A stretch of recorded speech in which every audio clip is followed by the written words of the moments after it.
بالله من الشيطان الرجيم أعوذ بالله من الشيطان الرجيم. بسم الله الرحمن الرحيم.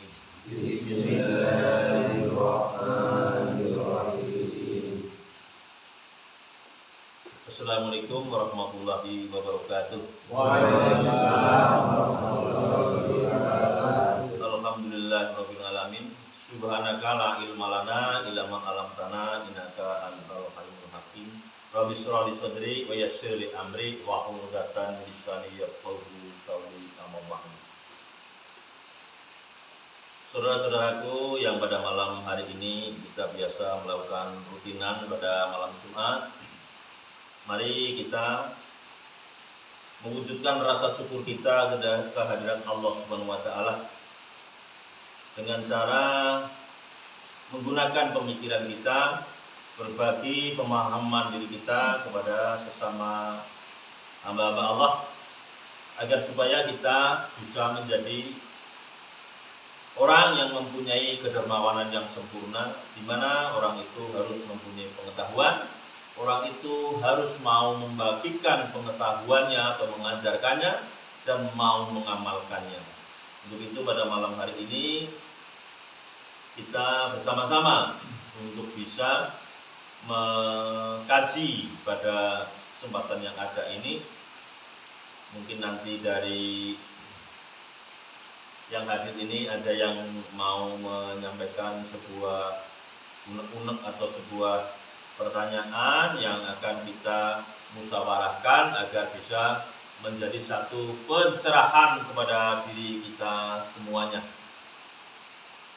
Baiklah, sebelum dilanjutkan, saya hanya ingin sedikit mengurangi ini ketegangan dalam diri saya. Saya akan membawakan sebuah tembang yang mungkin punya makna di dalam kehidupan kita, khususnya dalam diri kita beragama. Ada lagu tembang ya, tembang dari nenek moyang kita yang bisa menjadi sebuah acuan buat diri kita pada malam hari ini. Nora gampang wong ngauri yen tan weruri pira uripe padha lan kepo angger kepo dagingipun halal yen pinangano pan manungsa dagingipun yen pinangan mesti haram.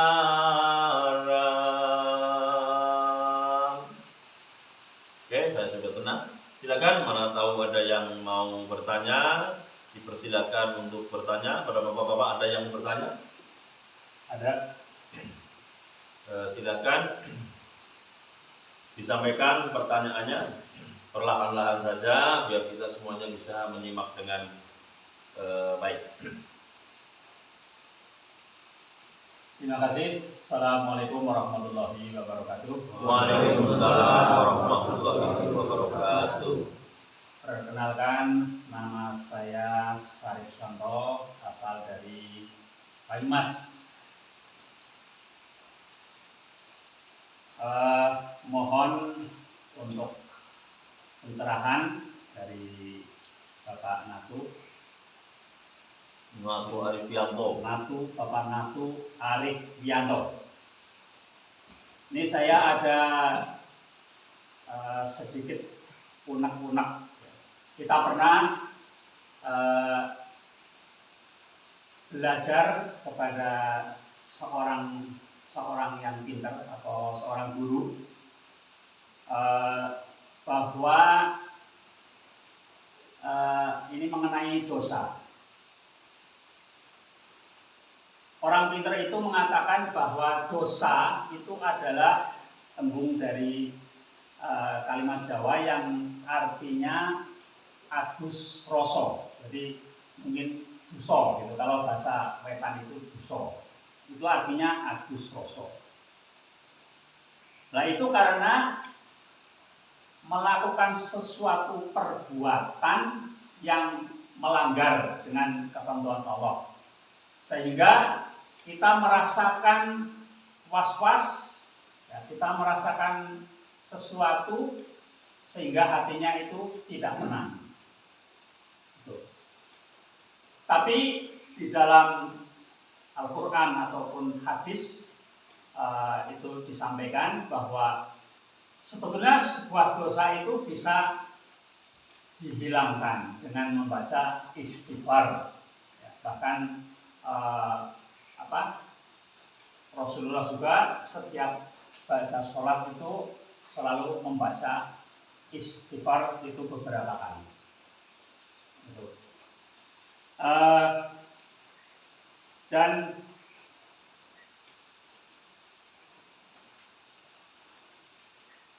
yang menjadi pertanyaan saya, apakah sebenarnya yang disebut dengan dosa itu menurut agama, dan apakah sebuah dosa itu betul-betul bisa diampuni?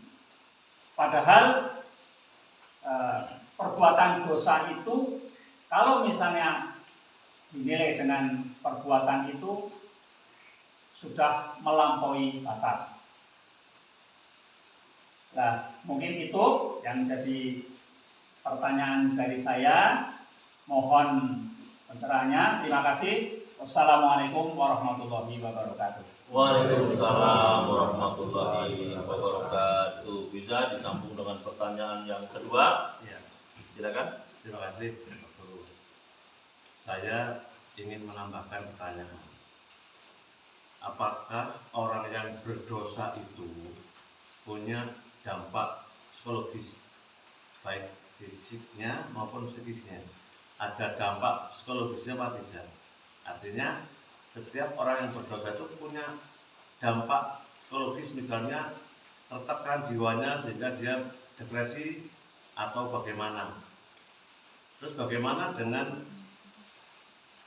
ampunan Allah terhadap orang yang berdosa tadi? Apakah juga ada dampak psikologisnya, baik fisiknya maupun jiwanya? Terima kasih Pak Guru. Assalamualaikum warahmatullahi wabarakatuh. Waalaikumsalam warahmatullahi wabarakatuh. Ada lagi? Kalau ada, Pak Amin mau bertanya silakan. Sudah terwakili, masih persoalan doa. Yang lain nggak ada nih. Pak Darwan, kelihatannya mau bertanya, silakan pakai mic kalau ini. Mau bertanya apa?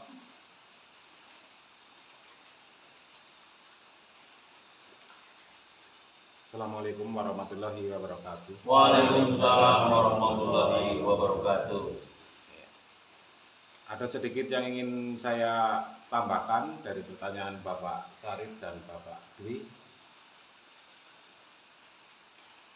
Dosa itu apakah dampaknya hanya di akhirat sana atau bisa berdampak di dunia juga? Kiranya itu saja. Terima kasih. Assalamualaikum warahmatullahi wabarakatuh. Waalaikumsalam warahmatullahi wabarakatuh. Terima kasih atas pertanyaannya. Sungguhnya ini masih satu pertanyaan ya, hanya bahasanya yang berbeda-beda. Nah, pada kesempatan yang sangat membahagiakan ini, saya sangat bahagia sekali dengan pertanyaan, karena saya doyan dengan pertanyaan. Jadi saya berguru dari pertanyaan. Seperti biasa, moto kami adalah tamuku adalah guruku. Jadi saya dengan adanya pertanyaan saya belajar berpikir. Karena apa? Karena akal manusia ini itu tidak mau susah. Dia kalau tidak dikasih tugas tidak mau bekerja. Maka makin banyak tugas-tugas yang diberikan, maka dia baru mau bekerja. Tapi juga itu bukan sesuatu hal yang tidak baik. Itu baik juga. Kenapa?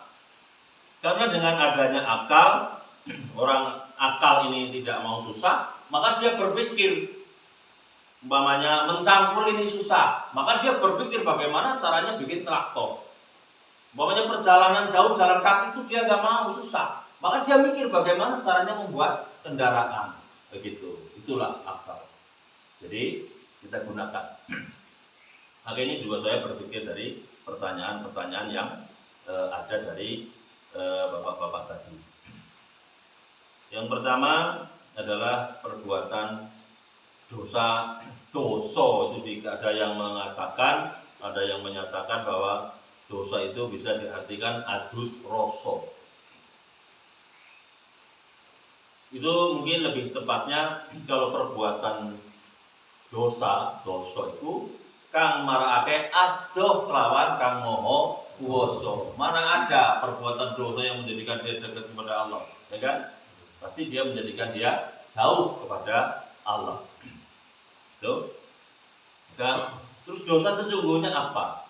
Dosa itu adalah perbuatan yang menentang kepada perintahnya Allah dengan ketentuannya Allah. Itulah dosa.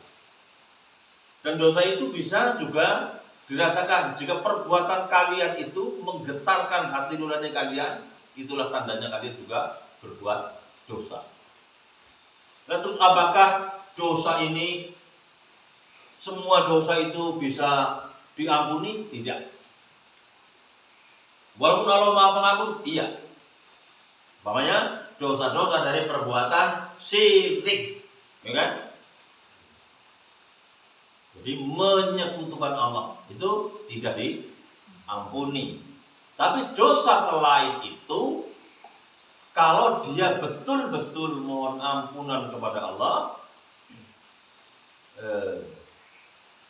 bukan hanya sebuah ucapan astagfirullahaladzim gitu, bukan.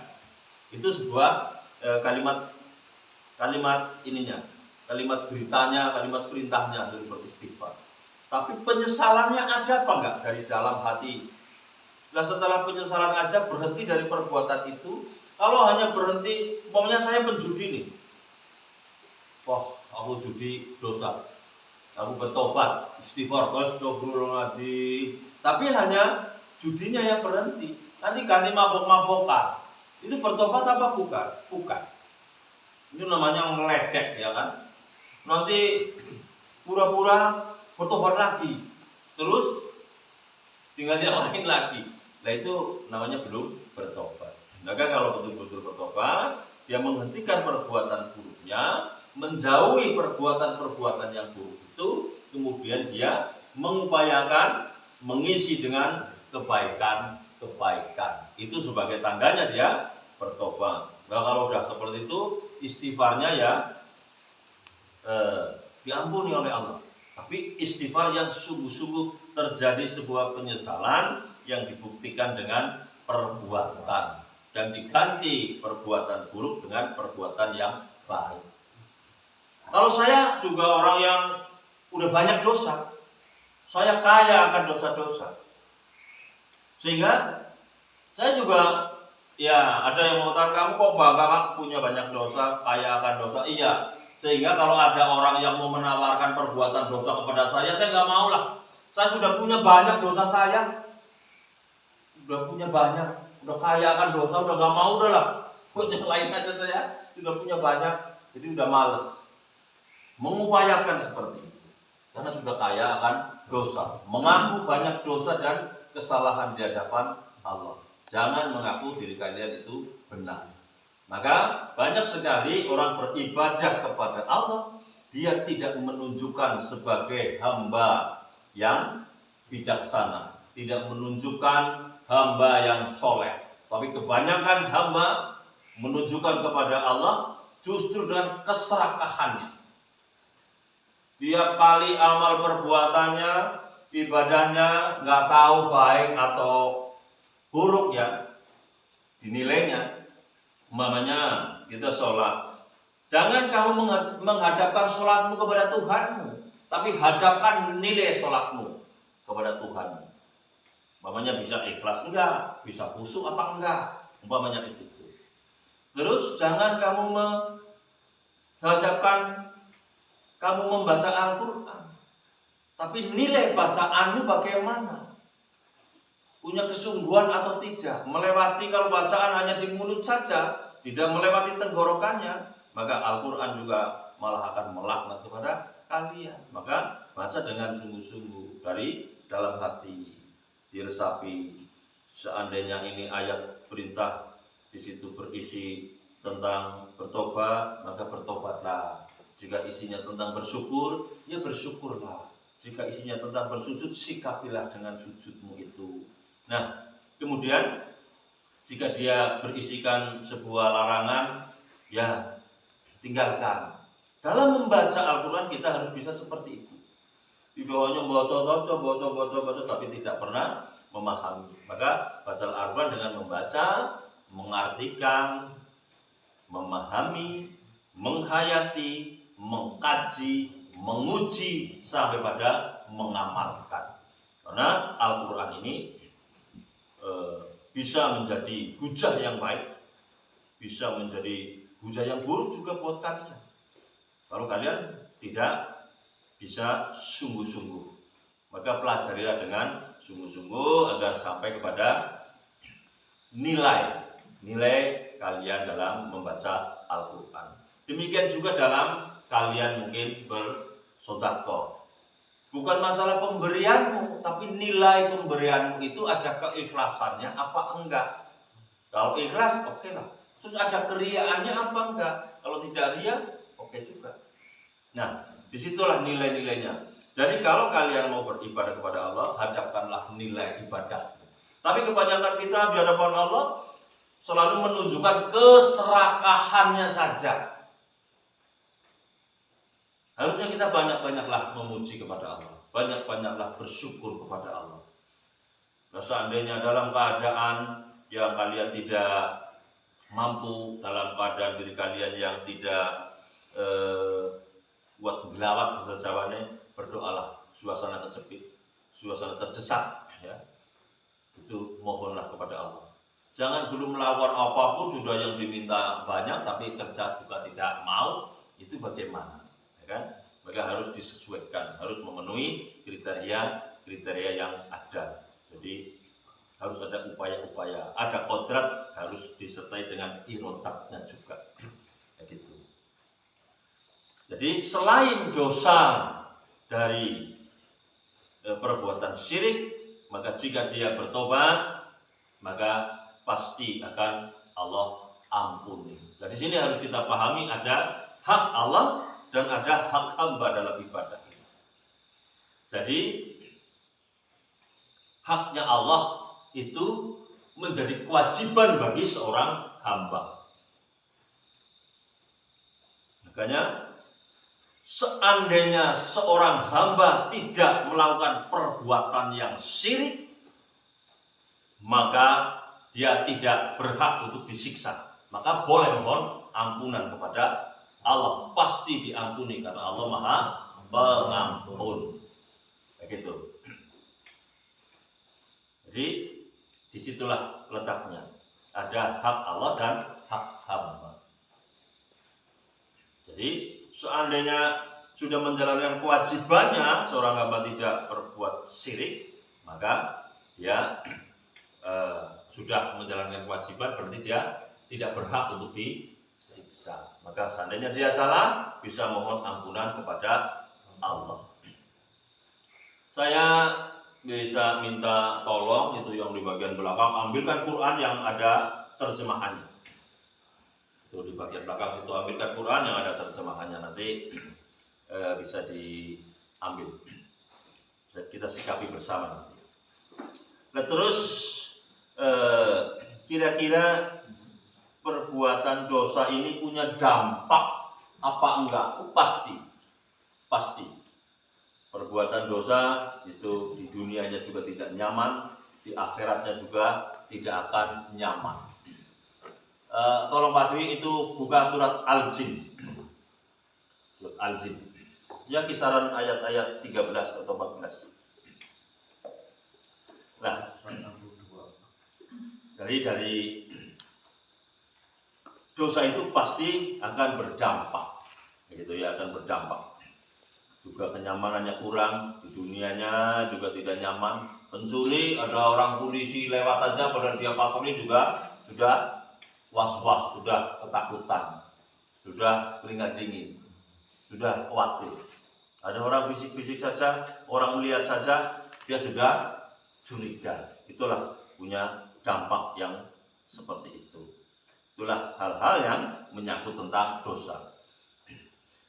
Kadang dari banyaknya dalil-dalil, petunjuk-petunjuk yang disampaikan oleh para guru-guru kita ya di luaran sana, mungkin penyampaiannya sudah baik, cuma kita sendiri yang dalam pencernaan penangkapannya kita yang kurang mampu, sehingga kadang-kadang diri kita menafsirkannya masih keliru.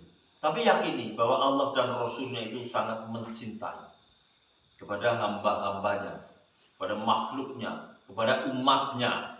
Jadi kita tidak perlu khawatir yang berlebih-lebihan.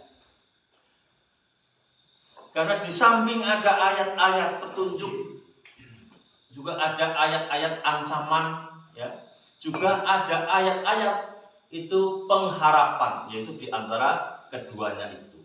Maka saya akan memberikan satu gambaran adanya ayat-ayat pengharapan.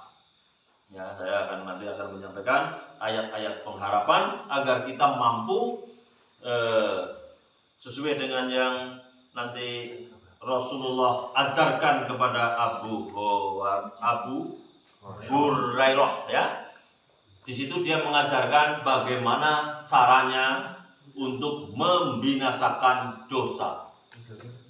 Coba Pak bacakan Al-Jin yang ayat 13. Ya 13 kayaknya kalau nggak 14. Coba. A'udzubillahi minasyaitonirrajim. Wa anna lamma sami'nal huda amanna bih. Wa may yu'min bi rabbi fala yakhafu bahsaw wala rohaq, yang artinya, dan sesungguhnya ketika kami jin mendengar petunjuk Al-Quran, kami beriman kepadanya. Maka barang siapa beriman kepada Tuhan, maka tidak perlu ia takut rugi atau berdosa. Sadaqallahul adzim. Itu coba yang di Quran sebelahnya lagi Pak Bau, bacakan yang ayat ke-13 ya Pak. Artinya saja. Yang tadi berarti kan? Iya. Bismillahirrahmanirrahim. Dan sesungguhnya kami tatkala mendengar petunjuk atau Al-Quran, kami beriman kepadanya. Barang siapa beriman kepada Tuhannya, maka ia tidak takut akan pengurangan pahala dan tidak takut pula akan penambahan dosa dan kesalahan. Itu dia. Cuma apa kalian sudah berani ngaku kalau diri iman, ya kan? Maka jangan buru-buru mengaku diri kalian iman, tapi katakanlah diri kalian baru patuh saja. Nah, gitu. Kalau yang sudah beriman, Quran itu ya, bukan saya ngarang-ngarang ya. Jika udah betul-betul beriman, janganlah kamu takut akan pengurangan pahalanya, ataupun janganlah kamu takut akan penambahan dosa. Tapi takutlah akan akibat-akibat dari perbuatan dosa. Kayak gitu. Jadi jangan terus maunya sendiri, jangan. Mau imannya gue sih ngalor ngidul lungguan ya kan? Gue sih ya, bapakku kok ya embu ya. Nggak tahu lah ya. Maka adalah imanan liman amanatullah wala minadina liman akhdallah. Tidak akan dianggap iman seseorang sebelum dia itu mengetahui akan amanatnya Allah, dan belum akan dianggap agamanya seseorang sebelum dia itu melakukan sumpah janji kepada Allah. Wah, ini penting sekali nanti untuk pembahasan yang akan datang akan saya bahas nanti, jadi kita tidak ragu-ragu lagi dalam melakukan kewajiban kita sebagai manusia ya, sebagai manusia. Karena wama khalaqtul jinna wal insa illa liya'budun. Allah menciptakan jin dan manusia tidak lain hanyalah untuk mengabdikan diri kepada Allah. Kayak gitu. Kita untuk mau mengabdikan diri kepada Allah. Nah, tapi bentuk-bentuk ibadah ini kan banyak sekali dan hukum-hukumnya juga banyak sekali. Nah, apalagi diri kita dalam ibadah ini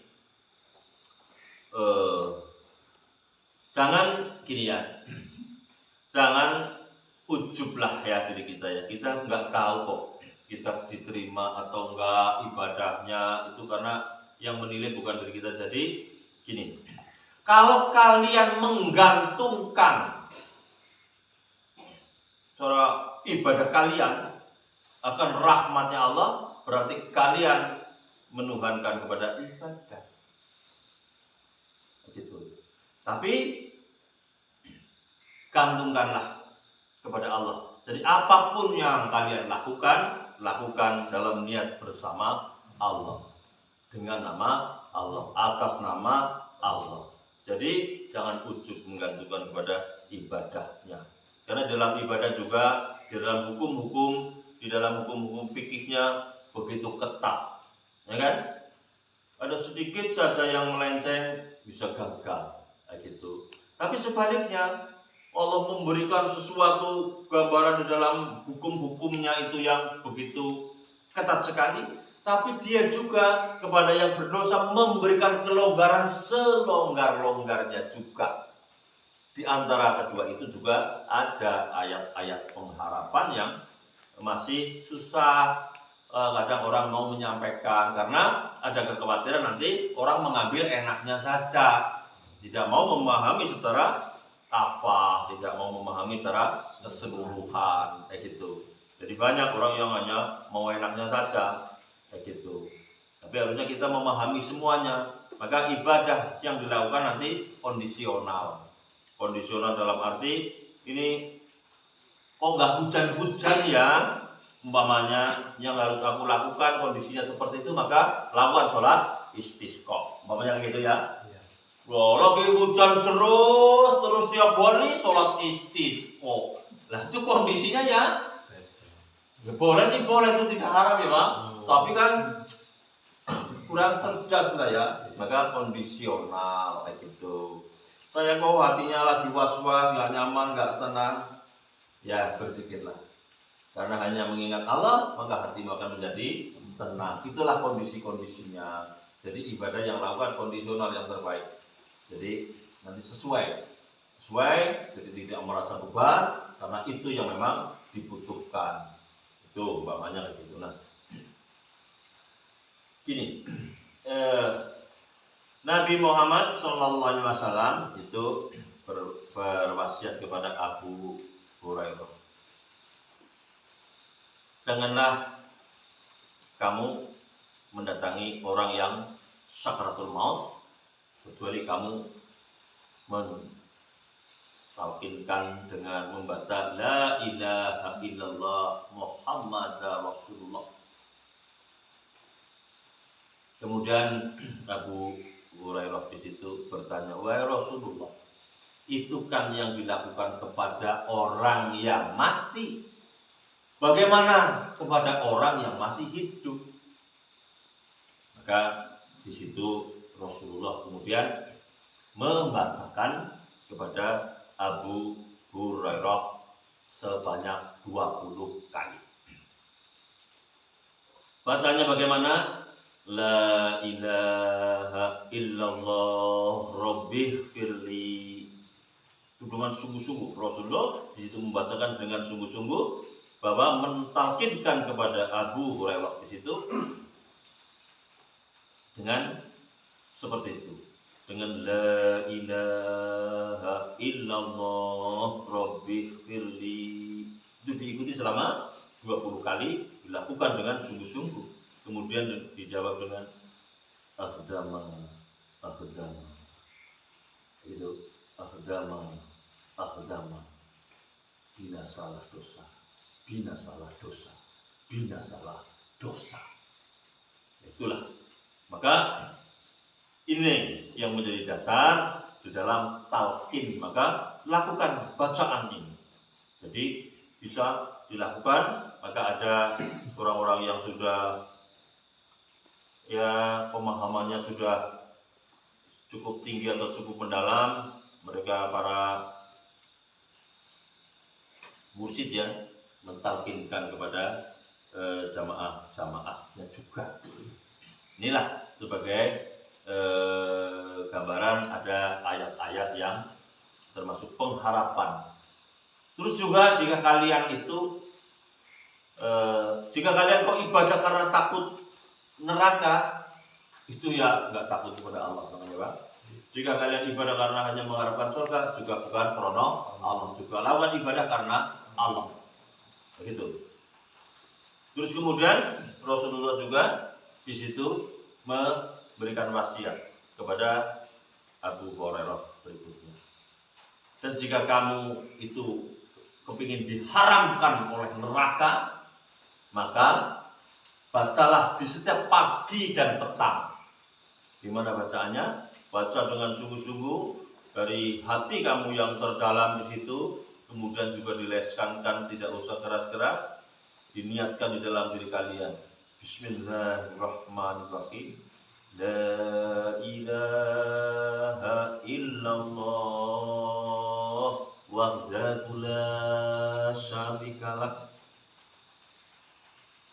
Baca lagi. La ilaha illallah lahul mulku wa lahul hamdu. La ilaha illallah Allahu akbar. La ilaha illallah wa la haula wa la quwwata. Di situ, maka kalau kalian baca pagi dan petang, maka kalian akan diharamkan oleh neraka jahanam. Dari situlah, maka lakukan kewajiban-kewajiban yang sudah kalian ketahui menurut kesanggupan kalian, karena Allah tidak membebani hamba-hambanya kecuali dengan batas kemampuan atau kesanggupannya di situ. Maka lakukan. Jadi gak usah terlalu takut, gak usah terlalu khawatir, kayak gitu, karena Allah juga sesuai dengan prasangka hambanya. Maka perlakuan Tuhanmu terhadapmu akan sebanding dengan pemahamanmu akan Tuhanmu. Jadi mari kita mencoba nih ya, bersama-sama ikuti apa yang saya lafalkan. Bismillahirrahmanirrahim. Dari hati yang terdalam ucapkan. Bismillahirrahmanirrahim. La ilaha illallah wahdahu la syarikalah.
rasa takut kalian agar kalian itu berbahagia dalam melakukan ibadah-ibadah, maka tiap pagi, tiap petang niatkan dengan seperti itu, bahwa tidak ada Tuhan yang akan kalian ibadahi dan tidak ada sekutu baginya.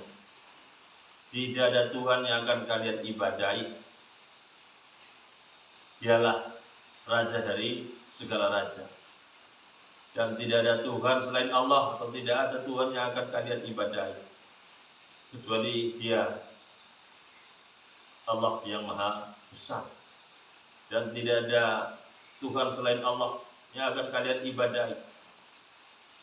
Sementara diri kita adalah tidak punya daya, tidak punya kekuatan, kecuali semua itu datangnya dari Allah. Itu diniatkan dalam diri kalian, sehingga di dalam diri kalian terlepas dari kesombongan-kesombongan, sehingga diri kalian itu akhirnya terpelihara agar diharamkan bagi neraka. Orang yang mengamalkan itu, maka dia akan diharamkan oleh neraka. Pertemuan pada malam hari ini kiranya cukup. Gak kecewa Bang? Ibu-ibu juga gak kecewa? Mudah-mudahan kita semuanya menjadi hamba Allah yang diridhoi, yang mendapatkan keberkahan pada malam hari ini. Kami akhiri billahi taufiq wal hidayah. Wassalamualaikum warahmatullahi wabarakatuh. Waalaikumsalam warahmatullahi